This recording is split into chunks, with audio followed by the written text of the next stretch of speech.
Mbah Mutamakin juga dikenal selain mempunyai dua anjing itu yang dinamai beliau dengan nama yang bagus itu karena beliau sangat paham sekali dengan Allah, dengan makhluk-makhluknya.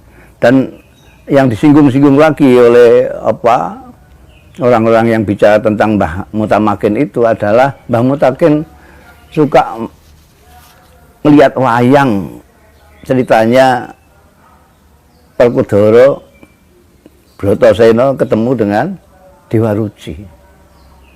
Nah, ini orang yang nggak tahu. Karena apa? Disangkanya wayang itu adalah itu kesenian Buddha, kesenian Hindu. Salah. Di dalam pertemuan Bratasena dengan Dewa Ruci itu di wejangannya itu pas sekali dengan ajaran-ajaran yang dirintiskan para kiai dan Mbah Mutamakin sendiri. Jadi Dewa Ruci mempunyai ajaran 6 ajaran. Ini banyak yang tentu santri-santri karena tidak pernah lihat wayang mungkin nggak tahu bahwa Dewa Ruci itu memberikan ajaran 6 ajaran. Pertama, itu ada dalilnya di Quran, la takfuma wala takfuba laisa laka bihi ilmun. Tidak, Anda jangan sampai melakukan sesuatu apapun, ngomong sesuatu, bertindak sesuatu sebelum kamu ngerti, paham betul yang kamu omongkan itu apa, yang akan kamu laksanakan itu apa. Itu pertama. Kedua, ajaran harus bisa membedakan antara emas dan loyang. Artinya apa? Artinya kita harus ngaji, harus belajar. Kalau tidak belajar, besi kuning dengan emas, tembaga dengan emas, kita tidak bisa membedakan. Itu ajaran dari Dewa Ruci kepada Bratasena yang kedua. Ketiga, jangan kagetan, jangan bingungan. Jangan kagetan, jangan bingungan ini tentu membutuhkan juga ilmu. Kalau orang itu tidak punya ilmu, dia sering kaget-kaget, sering bingung. Kalau pengetahuannya luas, dia tidak akan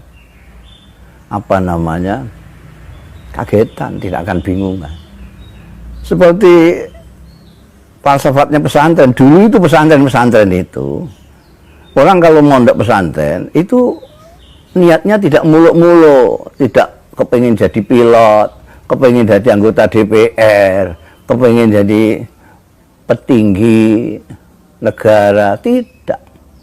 Bahkan tidak kepingin jadi kiai, tidak kepingin jadi mubalek. Apa? Dulu, nggak tahu sekarang. Dulu itu orang mondok ke pesantren, niatnya adalah menghilangkan kebodohan, titik. Niat mencari ilmu untuk menghilangkan kebodohan. Dan kita tahu bahwa kebodohan tak bisa hilang. Karena begitu Anda pandai, Anda merasa lebih bodoh dari kemarin. Kalau Anda sudah merasa pandai, di situ Anda mulai bodoh. Nomor keempat, ajarannya Dewa Ruci harus bisa mengendalikan nafsu. Nafsu amarah, nafsu lama, nafsu-nafsu yang mengajak kita untuk berbuat tidak baik. Ini ada semua dalilnya ini. Kalau Anda cari itu ada dalilnya semua. Cuma oleh pewayangan itu dikemukakan sedemikian rupa sehingga seolah-olah itu tidak berdalil. Seperti kiai-kiai kalau mau idhah hasan itu jarang dalil. Yang biasa dalil itu biasanya ustadz anyaran itu. Yang kelima, ajarannya ini juga ada dalilnya. Ilmu itu harus diamalkan. Bahkan ulama-ulama mengatakan ilmu yang tidak diamalkan itu bukan ilmu. Ilmu haruslah ada ilmu yang diamalkan. Dan itu pelajaran pesantren begitu. Santri-santri, keturunan-keturunannya dari Mbah Mutamakin semuanya mengajarkan ilmu harus diamalkan. Yang keenam, harus memahami tentang kefanaan dunia ini, termasuk kefanaan diri kita sendiri sebagai manusia. Nah, ajaran-ajaran kemanusiaan ini tambah lama, tambah hilang, dan kita sudah mulai menjadi orang-orang yang bermental instan, yang sulit sekali untuk bersungguh-sungguh di dalam mencari ilmu, dalam bekerja, dan lain sebagainya. Kita memahami agama juga sudhi itu di permukaannya saja, tidak masuk ke dalam. Karena masuk ke dalam itu harus bijiddin wajdihadin. Sementara kita tidak punya lagi kekuatan untuk jiddin wajdihadin. Kita sekarang malas sekali karena godaan-godaan hal-hal yang kita hadapi di zaman akhir ini. Kita tidak ada tirakat beras sekarang itu, nggak usum tirakat segala macam itu. Kesungguhan itu sudah tiada, sehingga kita sekarang suka yang sudhi. Kalau kita lihat itu apa namanya, mauidhah, tausiah itu kebanyakan sudhi semua, tidak sampai yang mendalam seperti yang diajarkan Mbah Mutamakin. Jarang sekali kita apa namanya menukik ke dalam. Kalau bahasanya Bung Karno, mencari api daripada Islam itu untuk dikobarkan kepada diri kita sendiri, sehingga kita itu tadi aneh sekali, kita melakukan sesuatu untuk menyenangkan Allah, mencari ridha Allah, tapi dengan tidak sadar atau tidak berpengetahuan lalu menyakiti hamba-hamba Allah. Saya sering menyontohkan orang yang berdesak-desakan untuk berebut mencium Hajar Aswad itu. Lihat itu, mereka berebut Hajar Aswad, mengikut kiri kanan supaya dia bisa mencium Hajar Aswad. Ini apa artinya?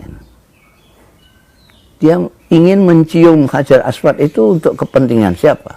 Untuk menyenangkan Tuhan atau menyenangkan diri kita sendiri? Tanyakan kepada mereka yang rebutan mencari Hajar Aswad untuk dicium.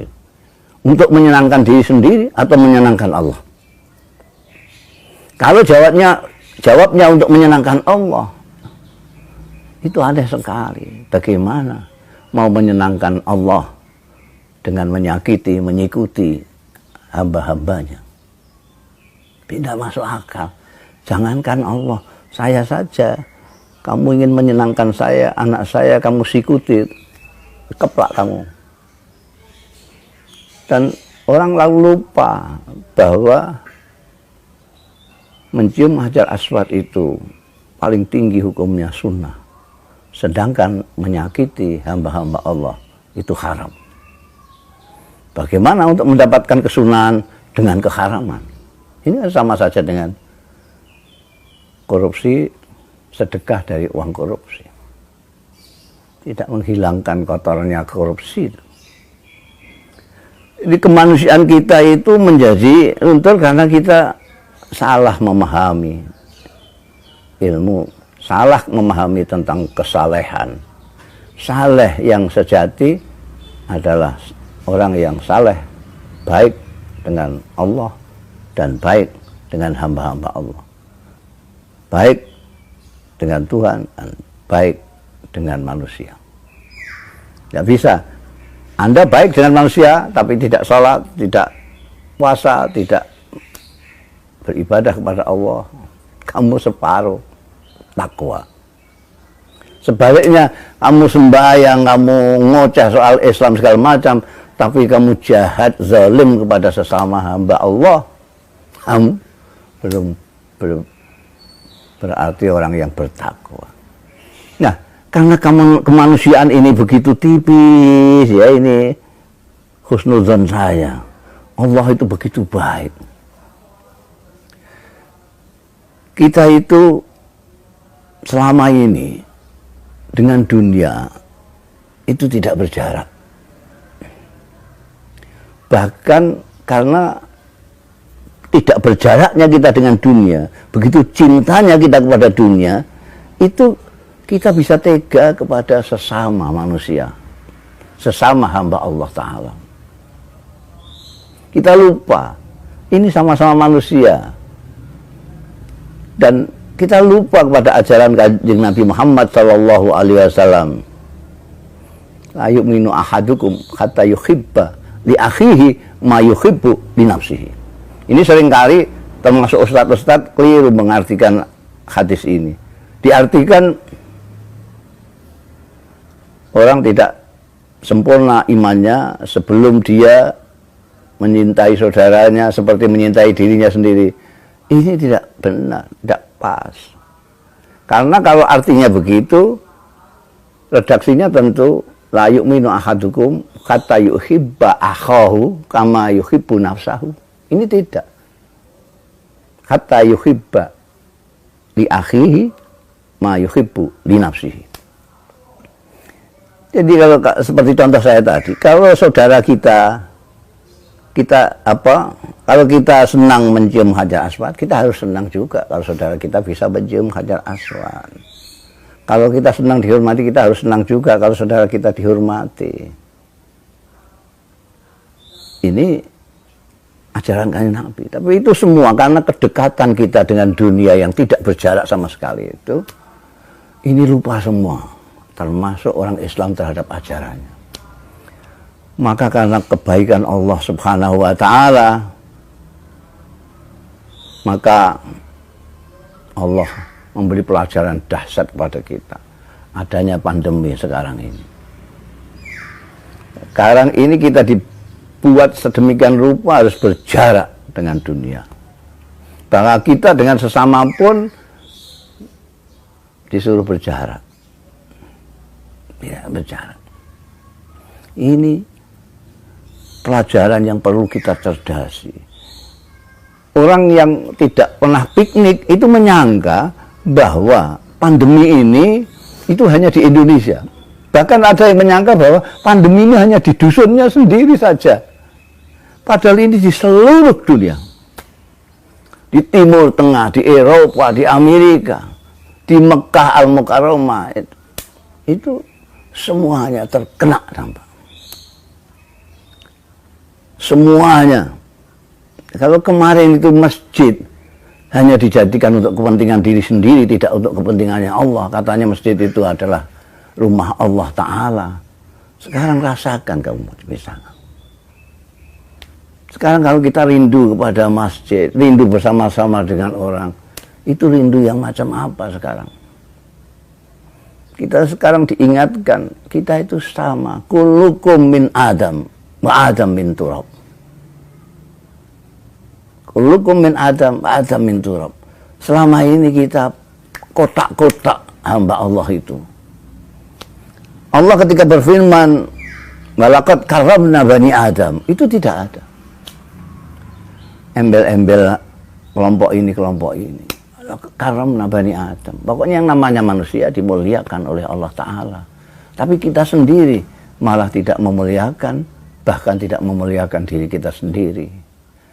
Jadi saya kira penting sekali lagi, penting sekali kita mencermati, mengkaji tidak hanya apa yang kita baca dari kitab, tapi apa yang kita baca dari situasi, dari perilaku, dari contoh-contoh dan ajaran-ajaran pendahulu kita, seperti tokoh yang kita peringati saat ini, Mbah Mutamakin. Dengan demikian kita tidak sia-sia dalam melakukan kegiatan memperingati haul beliau. Kita akan mendapatkan sesuatu yang berharga, yang dapat kita jadikan pegangan hidup selanjutnya.